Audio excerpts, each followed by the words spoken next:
Hello everyone, welcome back to channel. जैसा कि आपको पता है कि हम लोग स्टार की ए टू जेड डीएसए शीट को भी सॉल्व कर रहे हैं। और इस शीट के अंदर अभी हम लोग जो क्वेश्चन नंबर करने वाले हैं वो है फाइंड द यूनियन। सो इस क्वेश्चन पे चलते हैं, चलो। तो basically what does it mean by find the union is, हमको दो एरेज गिवन होंगे, राइट। वो दोनों ही शॉर्टेड होंगे। So these two arrays are given to us which are sorted, right. So what we have to do, we have to find the union. So what is mean by union is, जो भी दो arrays हैं उनके unique elements ही union होता है। यानी कि one, okay, one unique है, ओके।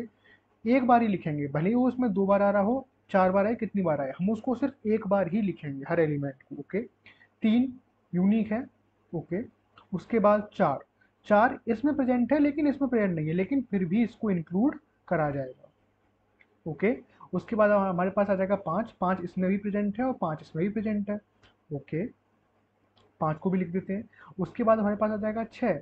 तो छः दोनों में प्रेजेंट नहीं है, छः पहली वाली में है और दूसरी वाली में नहीं है, तो हम यहाँ पे छः लिख देंगे। उसके बाद हम लोग लिखेंगे सेवन, ओके। सेवन तो दोनों में है तो दोनों में लिखेंगे, मतलब एक बार ही लिखेंगे, चाहे दोनों में हो चाहे कितनी बार एक में हो। और उसके बाद आएंगे हम लोग नाइन, तो नाइन को लिखते हैं। So this is the union of these two arrays. हमें यूनिक एलिमेंट्स लेने हैं, चाहे कोई कितनी बार भी प्रेजेंट हो उससे फर्क नहीं पड़ता। और हर एलिमेंट को लेना है, चाहे वो एक में प्रेजेंट हो चाहे वो दोनों में प्रेजेंट हो, ठीक है। यानी कि जैसे यहाँ पे देखो, इसमें नाइन, नाइन को लिया गया जबकि नाइन एक ही एरे के अंदर है, लेकिन फिर भी उसको इंक्लूड करा जाएगा। तो यूनियन का मतलब ही यही होता है, ठीक है। यूनियन मैथ्स में पढ़ते थे, यूनियन और इंटरसेक्शन वही चीज है ये, ठीक है। अब हमको इस आंसर को मैथमेटिकली तो नहीं निकालना, हमको निकालना है कोडिंग के थ्रू, ठीक है। हम इसको कोडिंग के थ्रू निकालना है। तो सबसे पहले हम लोग क्या करते हैं, इंट्यूशन को समझते हैं कि मैं किस तरीके से करूंगा। और जो मैं तरीका इस वीडियो के अंदर बताने वाला हूँ, दैट इज ऑप्टिमाइज्ड वर्जन। वो एक ऑप्टिमाइज्ड वर्जन है, ठीक है। तो ध्यान से सुनना, बहुत इंपॉर्टेंट तरीका है। और ये जो तरीका मैं आपको बताने जा रहा हूँ, इस तरीके की मदद से आप और भी बहुत सारे क्वेश्चंस को सॉल्व कर सकते हो। So many questions you can solve with the help of this method. और ये काफ़ी इंपॉर्टेंट अप्रोच है, ये पूरी अप्रोच है, सिर्फ ऐसा नहीं है कि आपको इससे एक क्वेश्चन का आंसर मिल जाएगा। It is an approach, okay. तो ध्यान से सुनो, हम लोग क्या करेंगे, हम लोग सबसे पहले तो एक वेक्टर बना लेते हैं जिसके अंदर हम लोग अपना आंसर को स्टोर करेंगे, ठीक है। इसको एस टी डी को हटा लो क्योंकि हमने इसको ऑलरेडी इंक्लूड किया हुआ है, तो कोई मतलब नहीं है। तो एक वेक्टर बना लिया यार, जिसके अंदर हम लोग अपना आंसर स्टोर करेंगे, यानी जो ये आउटपुट आएगा इसको हम लोग स्टोर करने वाले हैं, ओके। अब ध्यान से देखो चीज़ें कैसे काम करेंगी। पहले तुम ये पता करो कि ये जो हम लोग क्या करेंगे, दो इंटीजर बनाएंगे, दो इंटीजर यानी दो पॉइंटर्स, दो पॉइंटर्स को बनाएंगे। Integer i equals to zero, integer j equals to zero, दोनों हमारे पॉइंटर्स बन गए। आई को लगाओ पहली वाली पर, यानी यहाँ पर, और जे को लगाओ यहाँ पर, ओके। मूव करना स्टार्ट करो। देखो मैं आंसर यहाँ पे लिखूंगा, ठीक है, मैं आंसर यहाँ पे लिखने वाला हूँ। कि चेक करो कि या ये दोनों आपस में बराबर हैं। हाँ भाई बराबर तो हैं, तो किसी को भी डाल दो, कोई मतलब नहीं बनता ना, क्योंकि दोनों बराबर है, ओके। डाल दिया और दोनों को पॉइंटर एक एक आगे बढ़ा दिया। एक हमारे यहाँ आई हमारे यहाँ पे आ गया, जे हमारा तीन पर आ गया। देखो अब क्या ये दोनों बराबर हैं? बराबर तो नहीं है, बी वाला ज़्यादा बड़ा है, तीन बड़ा है। तो अब हम लोग क्या करेंगे, हम चेक करेंगे कि अगर तीन बड़ा है तो हम लोगों को ये डालना चाहिए, लेकिन ये तो पहले से प्रेजेंट है, ये तो पहले से प्रेजेंट है। तो हम क्या करेंगे, हम इसको नहीं डालेंगे और हम आई को एक पॉइंटर बढ़ा देंगे। आई बसन में हम एक पॉइंटर बढ़ा देंगे इसको। अब आगे तीन पर, अब चेक करो, आई जे तो हमारा अभी भी यहीं पे लग रहा है और आई हमारे यहाँ पे लग रहा है, ओके। क्या ये दोनों बराबर हैं? हाँ दोनों बराबर हैं। तो हम कोई सा भी डाल सकते हैं, कोई सा भी डाल सकते हैं। And then we will check क्या ये इसके अंदर ऑलरेडी प्रेजेंट है। नहीं, ये ऑलरेडी प्रेजेंट नहीं है, तो यहाँ पे हम डाल देंगे तीन, ओके। नेक्स्ट हम चलेंगे, हमारा आई आ गया फोर पर और जे आ गया फाइव पर। अब दोनों में से बड़ा कौन है छोटा कौन है? छोटा ये है, तो छोटे वाले को पहले डालेंगे। तो यहाँ पे आ गया फोर और हमारा आई मूव कर गया फाइव पर। और अब जे हमारा अभी भी फाइव पर है, तो फाइव और फाइव में कोई भी डाल दो तो आपको फाइव। एंड देन हमारा आई आ गया सिक्स पर, जे आ गया सेवन पर। और सिक्स और सेवन में से कौन डालेंगे? सिक्स को डालेंगे। और उसके बाद हमारा जो आई है वो आ गया सेवन पर, और जे हमारा अभी लास्ट यहीं पे लग रहा है। सेवन, सेवन में से आप किसी को भी डाल सकते हो, तो आपने डाल दिया सेवन, ओके। अब हमारा आई तो कर गया खत्म, आई तो हो गया खत्म। लेकिन अभी ये तो बचा है नाइन, जे तो हमारा यहाँ पे बचा है। तो इसके लिए हम क्या करेंगे, इसके लिए हम एक और लूप चलाएंगे जिसके अंदर हम चेक करेंगे कि क्या भाई दोनों आई और जे जो स्टार्टिंग में लग रहे थे वो दोनों एरेज को क्रॉस कर चुके हैं या नहीं कर चुके। ठीक है, इसलिए हम जे को फिर से यहाँ से मतलब एक लूप चलाएंगे और चेक इसको फिर लूप चला के हम लोग डाइन को स्टोर कर देंगे। अब ये कैसे होगा, अगर कंफ्यूजन हो रहा है तो बिल्कुल मत हो, बिल्कुल कंफ्यूजन होने की जरूरत नहीं है। अभी मैं कोड लिखूंगा, आपको एज इट इज क्लियर हो जाएगा, एज इट इज क्लियर हो जाएगा। ओके, अब हम लोग लूप एक वाइल लूप चलाते हैं, while i must be less than N and and j must be less than m, दोनों के लिए एंड का साइन लग रहा है, यानी कि दोनों ही अपनी अपनी एरेज के साइज से छोटे होने चाहिए। ओके, अब क्या करूं, if a of i is less than और इक्वल्स टू बी ऑफ जे, यानी कि अगर वो उससे लेस देन और छोटा है तो हम लोग चेक डालेंगे ए ऑफ आई को, लेकिन उससे पहले चेक करना पड़ेगा कि क्या ऐसा तो नहीं है कि ए आई ऑलरेडी प्रेजेंट हो। तो इसके लिए हम लिखेंगे if a of i is not equals to answer of back, यानी उसके बराबर नहीं होनी चाहिए। और एक कंडीशन हम एक और लगाएंगे, वो है कि अगर आपका आंसर का साइज शुड बी शुड अगर जीरो है तो ये बैक को चेक करने की जरूरत नहीं है ना, क्योंकि अगर साइज ही जीरो है तो फिर तो आपको डालना ही पड़ेगा कुछ ना कुछ।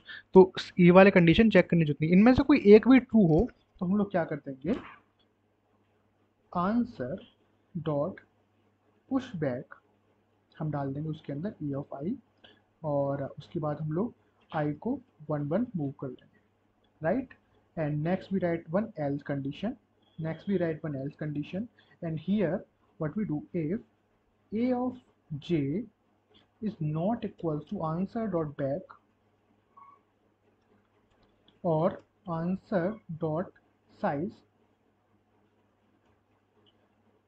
is equals to 0, तो हम लोग क्या करेंगे, हम लोग पुश बैक कर देंगे। मैं इसको कॉपी कर देता हूँ, बस यहाँ पे एक बी आएगा, सॉरी बी ऑफ जे, और यहाँ पर भी ए नहीं आएगा भाई, बी आएगा, क्योंकि बी को हम लोग कर रहे हैं ना, बी को, तो इस वजह से बी आएगा। Okay, fine cool, looks good. Okay, then what we will do, we will check कि क्या आई, अब देखो आई तो यहाँ पे पूरा चल गया था लेकिन जे बचा था ना, तो हम इसको मेक श्योर करेंगे कि हर आइट्रेटर जो स्टार्टिंग में लगा है वो पूरी की पूरी एरे पर चल जाए, पूरी की पूरी एरे पर चल जाए।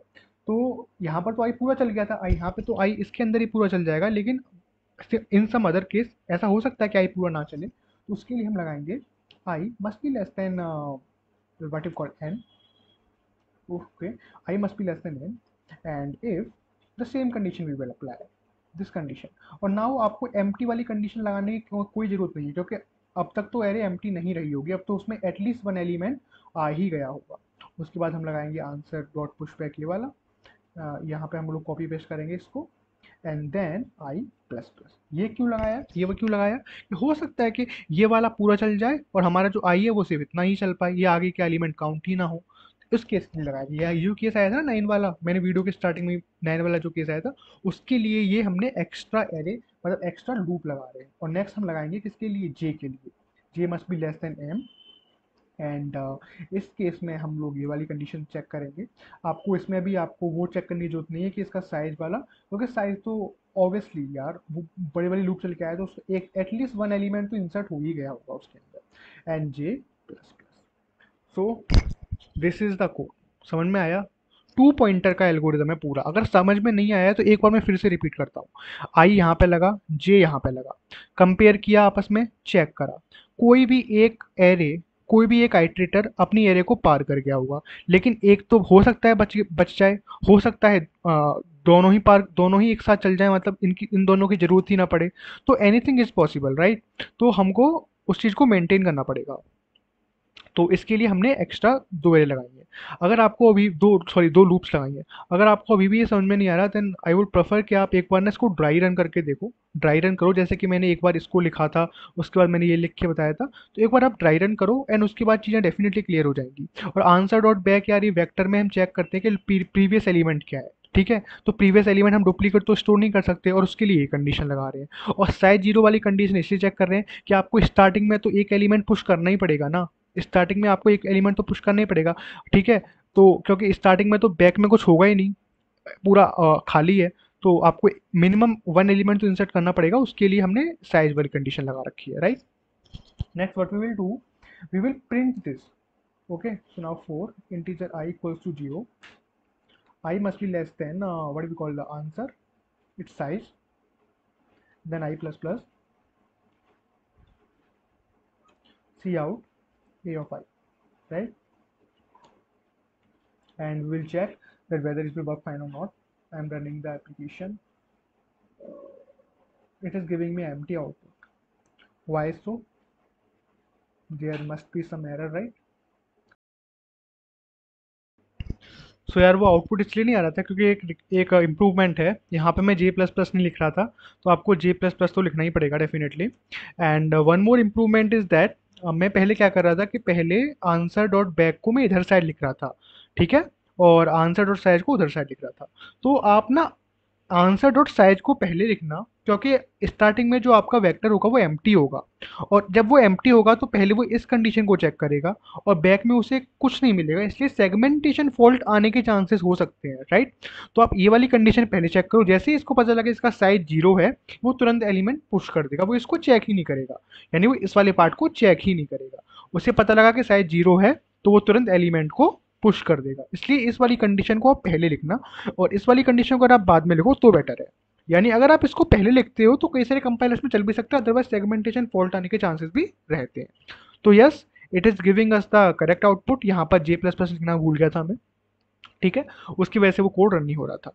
सो आई होप आपको ये सोल्यूशन क्लियर होगा, ठीक है। ये ऑलमोस्ट आसान क्वेश्चन है, लेकिन ये इंपॉर्टेंट अप्रोच है, आप इसका ड्राई रन करो एक बार, काफ़ी इंपॉर्टेंट अप्रोच है यार ये, ठीक है। तब तक के लिए थैंक यू वेरी मच।